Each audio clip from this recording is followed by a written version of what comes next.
Sa kabila ng pabukso-buksong pagulan kanina, hindi na tinagal libo-libong dumalo sa malawakang kilos protesta na yan kontra sa pork barrel sa Luneta.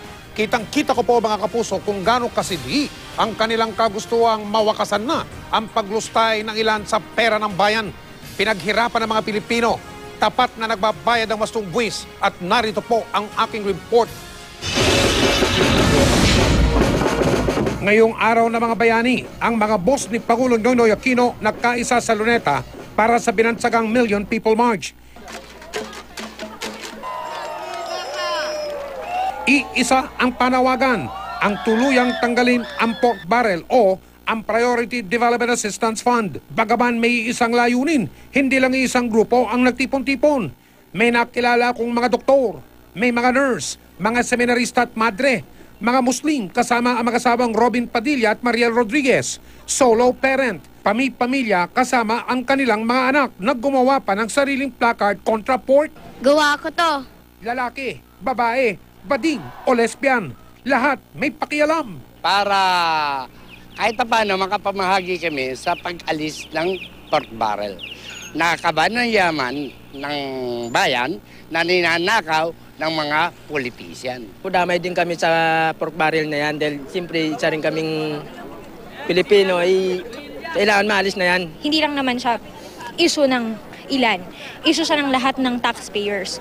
So especially kaming mga manggagawa. To make the government also feel na maski ordinaryong tao kami, meron kaming voice na dapat napakinggan. Mahal namin ang aming bayan at maninindigan kami pagkailangan. Maraming solo parents ang walang-wala and yet you're wasting our VAT payments, you're wasting everything we give you. At sa kabila ng maulap na panahon at pabukso-buksong pagulan, di natinag ang mga dumalaw. Nakita ko kung paano hindi ininda ng ilang ang putik sa daan para maiparinig ang kanilang boses ng pagkondena sa talamak na pagnanakaw sa kaban ng bayan. May nakilala rin ako ngayon ang kauna-una ang pagkakataon sumama sa rally, gaya ng estudyante ng medisina na si Christian Nazaret at ang grupo ng mga OFW na galing sa gitnang silangan. And as students din ng PGH, nakita namin kung gaano kahirap yung kulang ang funding. Inabutan ko rin ang ilang mga estudyante ng dagdag dunong reading school na inihayag ang kanilang paninindigan.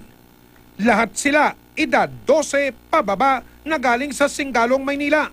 Pero sa kanilang murang edad na ipaunawa na raw sa kanila ang problema sa pork barrel. Humihingi po kami ng tulong noon para magkaroon lamang po kami ng aklat, ng mga upuan, ng mga mesa na gagamitin ng mga batang ito. Ngunit kami po ay pinagkaitan. May tumutulong ba sa inyong taga-gobyerno? Wala po!